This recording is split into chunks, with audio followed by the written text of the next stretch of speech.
ह्या 2 मुलींचं लग्न होऊन ह्या गेल्या की मी या घराची राहणी. माझं लग्न आत्ता जस्ट म्हणजे वर्ष होणार आता लग्नाला. आणि लग्न पण असं झालं की माझं relation was like just 7 months आणि वी जस्ट प्लॅन की सगळं लग्न करूया. त्या दोघी मुलींबद्दल खूप प्रेम आहे असं मी आता पण जरा थोडंसं मंडळी, पाठ राखीण ही मालिका 1 जूनपासून आपल्या भेटीला आली आणि सगळे कॅरेक्टर्स आपल्यासाठी नवीन आहेत, तर आपण ओळखून घ्यायचा प्रयत्न करूया. इथे माझ्यासोबत रमेश वाणी सर आहेत आणि संजित धुरी आहे. खूप स्वागत दोघांचंही. कसे आहात? मस्त आनंदात. हो, टवटवीत नवीन सिरियल. येस. संजित मला सांगत होता की कॅरेक्टर इतकं नवीन आहे की कंटिन्युटीसाठी कधी वॉच ही विसरलं जातं आहे ना, शोधायचा प्रयत्न सुरू आहे. Yes yes yes. सध्या आम्ही तोच म्हणजे आम्ही गेले 15-20 दिवसापासून आम्ही त्या रिहर्सल्समध्ये होतो आणि आता जेव्हापासून शूट स्टार्ट झालं तर आम्ही कॅरेक्टर नियरली पकडलं. आम्हाला कळलं आहे कसं आहे काय ते. पण काही काही बारकावे असतात की वॉच झाले, गोष्टी झाल्या, कपडे वगैरे ते त्याच्यामुळे थोडं यूज टू होतं अजून असं आहे. सर, तुम्हाला मी इतक्या मालिकांमध्ये बघितल्या आधी की ना, तुम्ही आमच्या फॅमिलीचा पार्ट आहात ऑलरेडी. तर आत्ता ही नवीन मालिका, त्यात पाठ राखीण, तुमचं कॅरेक्टर कसं असणार आहे, ते कसं रंगणार आहे आणि आपला एक वेगळा अभ्यास असतो ना कॅरेक्टरचा की कसं हे बोलणार आहे किंवा याची एक रिॲक्शन कशी असणार आहे. तो एक अतिशय सुज्ञ माणूस आहे, मॅच्युअर्ड आहे, तत्वांशी त्याच्या निगडीत आहे. तो थोडासा कडक शिस्तीचा आहे, पण तो तेवढाच मनानं हळवा आहे. आपल्या मुलींवर, कुटुंबावर त्याचं प्रचंड प्रेम आहे आणि तत्वावर प्रेम असल्यामुळे आणि कोणावर अन्याय झालेला त्याला आवडत नाही. त्याच्या ह्या काही गोष्टींमुळे समाजात, आजूबाजूच्या परिसरामध्ये त्याच्या शब्दाला एक किंमत आहे, मान आहे. आयुर्वेदाचार्य आहे तो. याच्या आधी मी फक्त पेशंट होतो, आता मी आयुर्वेदाचार्य आहे. पण खूप छान वाटतं एक अशी मॅच्युअर्ड भूमिका करताना. म्हणजे सगळ्या गोष्टींवर त्याचा कमांड आहे, बोलण्यावर, हसण्यावर, समोरच्या लोकांशी बोलण्यात, आणि हुशार माणूस आहे. तर अशी भूमिका मिळालेली आहे, ही चॅलेंजिंग आहे मला. मी आयुर्वेदाचार्य किंवा डॉक्टर, वकील आपण जेव्हा मालिकेत दाखवतो तेव्हा त्यासाठीचा अभ्यास वेगळा असतो की हे चुकीचं काही दाखवता कामा नये, कारण का लोक जेव्हा ते ॲक्च्युअलमध्ये जे बघत असतील त्यांना कळेल की अरे हे असं नसतं आणि मग ते कमेंट करणार. मग इथे जरा वेगळा अजून अभ्यास सुरू असेल की असं असतं का? हां, म्हणजे तो अभ्यास तसा माझा काही एकट्याचा नाही आहे. मुळात तो लिखाणातून तसा येतो. स्क्रिप्ट खूप छान प्रकारे लिहिली जाते आणि दिग्दर्शक आहेत, असिस्टंट आहेत, तर ते ह्या सगळ्या गोष्टींची काळजी घेतात. पण एक नट म्हणून मला पण त्याची जबाबदारी घ्यावी लागते खूप गोष्टीमध्ये आणि तो प्रयत्न चालू आहे. घेतोय मी तो प्रयत्न. संजित, तुझ्या कॅरेक्टरबद्दल सांग आणि तूही कसं ते डेव्हलप करतोय स्वतःमध्ये. बेसिकली ह्या मालिकेमध्ये माझं मोठ्या भावाचा कॅरेक्टर आहे. भाग्याचा मोठा भाऊ आहे मी. आणि हा कॅरेक्टर जो आहे खूपच पॉझिटिव्ह आहे आणि त्याच्या फॅमिलीसाठी तो खूप कष्ट करतो आहे, मेहनत करतो आहे आणि त्याची इच्छा आहे की खूप लवकर पैसे कमवावे आणि फॅमिलीला ते पैसे द्यावे, त्यांना मदत करावी, प्लस त्याचं लाईफ पण त्याला अपब्रिंग करायचं आहे, आपण चांगलं करायचं आहे. सो फॅमिलीमधला प्रत्येक मोठा भाऊ असंच असतो की रिस्पॉन्सिबिलिटीज असतात, तिथे स्वतःच्या ड्रीम्स कुठेतरी साईडला जातात. तर बेसिकली ते करायचं आहे. प्लस ह्या सगळ्या भानगडीमध्ये चुकून तो चुकीच्या मार्गावरती निघून जातो आणि जो घरामध्ये अडकतो आणि असं सगळं खूप प्रकार आहे. म्हणजे कॅरेक्टरमध्ये असे लेयर्स आहेत की फॅमिलीमध्ये तर कळलं नाही आहे की मी असं करतो आहे, पण ह्या सगळ्या गोष्टींमध्ये मी आहे, तर मी त्याच्याहून कसं बाहेर पडतो, त्याच्यामुळे कसे प्रॉब्लेम्स येतात, तर पूर्ण त्याच्यावरती एक स्टोरी बनवली आहे. तुझ्या रिअल लाईफमध्ये तुला बहिणी आहेत? माझ्या रिअल बहिणी नाही आहेत, पण माझ्या चुलत बहिणी 11 आहेत. सो हो, खूप साऱ्या बहिणी आहेत. हो, पण सगळे तिघींची जेव्हा पण रक्षाबंधन हा असतो फेस्टिवल, तेव्हा नियरली माझा हात पूर्ण भरलेला असतो आणि माझं नियम असतात की सगळ्यांच्या घरी कधी कधी जायचं आहे, तो फिक्स असतात आमचं असं आहे. अजून 3 वाढले आहेत त्याच्यामध्ये. तर ह्या बहिणी कशा आहेत?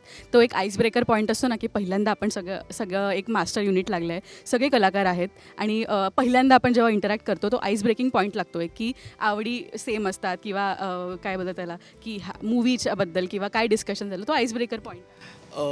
पहिल्यांदा आम्ही भेटलेलो लुक टेस्टला वाटतं 20-25 दिवसाआधी.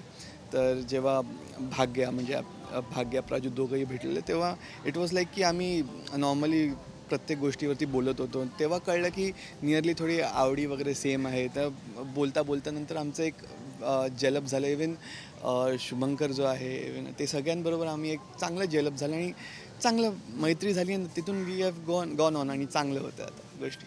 रमेश सर मला सांगा, या तिन्ही मुलींपैकी सर्वात खोडकर मुलगी कोण आहे? 2 मुली आहेत. एक सून आहे याची बायको. खोडकर मुलगी अशी नाही आहे, ती सूनच आहे जराशी. खोडकर म्हणण्यापेक्षा थोडीशी ती स्वार्थी आहे, जो प्रत्येक माणसाला असतो. पण तिचं असं आहे की ह्या 2 मुलींचं लग्न होऊन ह्या गेल्या की मी ह्या घराची राणी, असं तिचं आहे. आणि हा पण थोडासा तसाच आहे की घर पगार आपल्या बायकोकडे द्यायचा, आपलं बघायचं वगैरे, असं स्वार्थ. मनाने वाईट नाही आहे, पण तो अशा काही गोष्टींमुळे मग तो बाहेर सट्टा खेळणं किंवा जुगार वगैरे अशा गोष्टींकडे वळतो. पण तो मुळात मनातून वाईट नाही आहे आणि त्याचं परिवर्तन होईल नंतर हळूहळू, असं मला वाटतंय. मुली 2 आहेत. मला खरं तर माझी मुलगी एकच आहे, भाग्यश्री.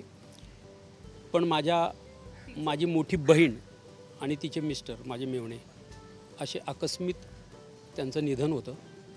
आणि प्राजक्ता ही 5 वर्षाची असते. मग तेव्हा ही कोणाला द्यायची? तर मामा विचार करतो की नाही, ही आपली मुलगी आहे आता. आणि तो बहिणीला वचन देतो की मी तुझ्या मुलीसारखा सांभाळ करेल. आणि त्याप्रमाणे तो मुलीपेक्षाही जास्त प्रेम त्या प्राजक्ताला देतो. आणि असं खूप घट्ट नातं आहे दोघी मुलींशी.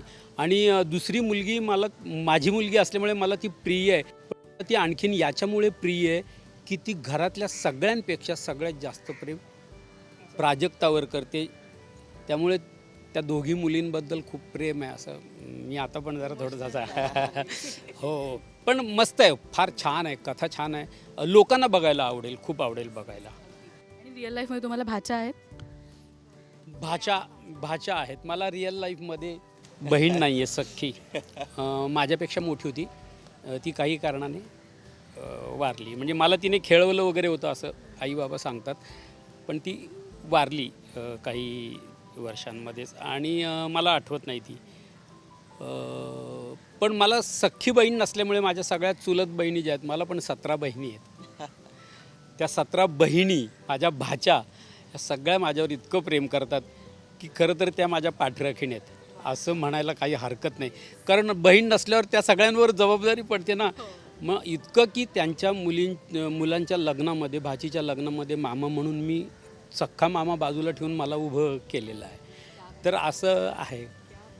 एक फॅमिलीची एक बोलतो ना भावना असतेच की तू माझ्या फॅमिलीचा मेंबर आहेस. तुझं रिअल लाईफमध्ये लग्न झालं आहे ना, इथे पण म्हणजे काय दीप्तीच्या कॅरेक्टरमध्ये आणि बायकोमध्ये काय सिमिलॅरिटीज बेसिकली माझं लग्न आत्ता जस्ट म्हणजे वर्ष होणार आता लग्नाला.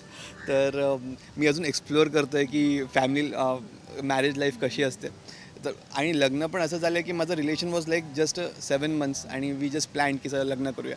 सो ते सगळ्या गोष्टी अजून मी एक्सप्लोअर करतो आहे. पण सिमिलॅरिटीज बेसिकली असं तर आहेच की मॅरिड लाईफ आहे, वाईफ आहे, तिथे एक चांगलं आपलं काय बोललं रिलेशन चांगलं असते, बोलणं वगैरे. It is all Joy. सगळं मस्त वाटतं. दीप्तीच्या कॅरेक्टरचं बिलकुल आयडल घेऊ नकोस तिला.